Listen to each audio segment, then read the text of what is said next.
ስናጣራ አንድ የባለስልጣናትና የአርቲስቶች ምሽግ የሆነ ቦታ ተገኘ። ብዙ ጊዜ ሳያት ደምሴ ከጌታቸው ረዳ አትለይም ይላሉ የመረጃ ምንጮቻችን። አንዲት እንዳውም ፎቶግራፍ የሆነ ኮርነር ላይ ማለት በድብቅ የተነሳ ፎቶግራፍ ተለቆ ተመልክተናል። በአብዛኛው ጊዜ ማይለያዩትና ሁልጊዜ እዛ በድብቅ የሚመጡት ሀያትና ጌታቸው ረዳ ናቸው። ሁለተኛዋ አምባሳደር ምስጋኑ የሚባል ታውቃላችሁ? አምባሳደር ምስጋኑ በአዲስ አበባ በባላደር አስተዳደር ጊዜ በነበረችበት ብርሃነ ደሬሳ የከተማው ከንቲባ ሲሆኑ የምክትል ከንቲባ የነበረው አቶ ምስጋኑ ከዛ በኋላ ወደ ብርሃነ ደሬሳ ተሿሚ ሆኖ የመቀጠል ፍላጎት የላቸውም። ባላደራውን ካስረከቡ በኋላ እሱ ግን ወደ ፓርቲው መዋቅር መጣ። አምባሳደር አድርገው ላኩት። ቅርብ ጊዜ ኳታር አምባሳደርም ነበረ። ከዛ በኋላ ተመልሶ ተጠራ። አቲንክ አሁን ይሄ ጫካ ፕሮጀክት ምናምን ላይ የሚፈሰው ከባድ ገንዘብ እነሱ ላይ የሚንጠባጠብ ነው። አምባሳደር ምስጋኑ ወደዛ በተመላለሰ ጊዜ ሁሉ ሉላ ገዙን ይዞ ነው የሚመላለሰው ነው። ማን ነው የሚዲያ ባለሙያ ናት ሉላ። እና ይሄ ሲጋር ምናምን የሚባል ነገር አለ። እሱን ይምጋሉ። የሚከታተላቸው ሰው እዛ አካባቢ ያለ አካል እንዳደረሰው መረጃ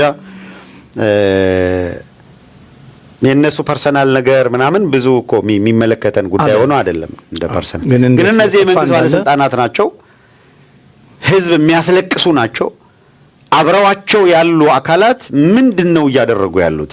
ከዛ 98 ቢሊዮን በመንግስት ባለስልጣናትና በአርቲስቶች ወዘተረፈ በጋራ ባክኗል ከተባለ በኋላ በቃ ዝምጭጭ ነው ያለው። እኛ ዝምጭጭ ሳንል ዱካዎች እያፈላለግን ነው። አሁን ከገንዘቡ ጋር ቀጥታ ግንኙነት አላቸው የላቸውም የሚል ነገር አይደለም እያነሳን ያለ ነው። ገንዘብ ጠፍቷል፣ የአገር ሀብት ተመዝብሯል፣ የትኛው ባለስልጣን ከማን ጋር ይገናኛል የሚለውን ነገር ደግሞ ስናጣራ ያገኘነው መረጃ የሚያሳየን እነዚህን አካላት ነው። ይሄ ጌታቸው ረዳና ሉላ ማናት እጻ ህይወት ጌታቸው ረዳና ማን ነው ስሟ ሳያት ናቸው። እጻ ህይወት ወደዛ ቤት እንደምትመላለስ አንስተዋል።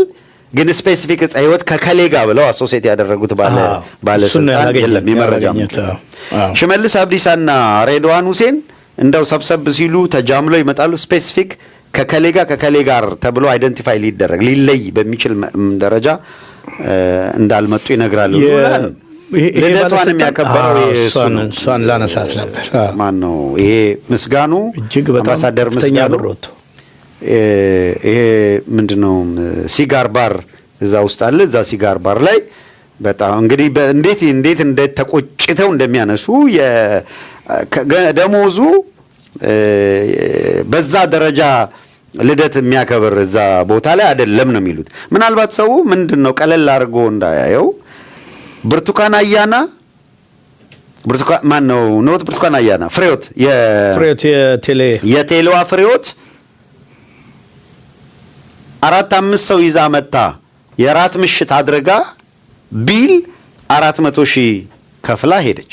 እዚህ ሬስቶራንት 4-5 ሰው ከፍለ 400,000 ብር ቢል የምትከፍል ከሆነ ሲጋር ባር ላይ ማአት ጀሌዎች ሰብስበህ በልዩ ሁኔታ ልደት ስታከብር ስንት እየወጣ ነው? አምባሳደር ምስጋኑ ከየት አምጥቶ ነው እሱ አሁን በ400,000 500,000 ምናምን በሚሊዮን የሚቆጠር ገንዘብ እንደፈለገ የሚበት ነው? እነዚህ አካላት ሌላ በአገሪቷ ውስጥ ስለሚፈጸም ግፍ ደንታቸው ያልሆነ ጉዳያቸው ያልሆነ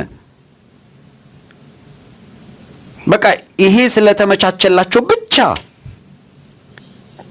የህዝቡ ስቃይ አይሰማቸው፣ ፈተናው አይገዳቸው፣ እንደው ተንከባክበው ይሄ ስርዓትማ በቃ አልፋና ኦሜጋውን ጌታቸው ረዳ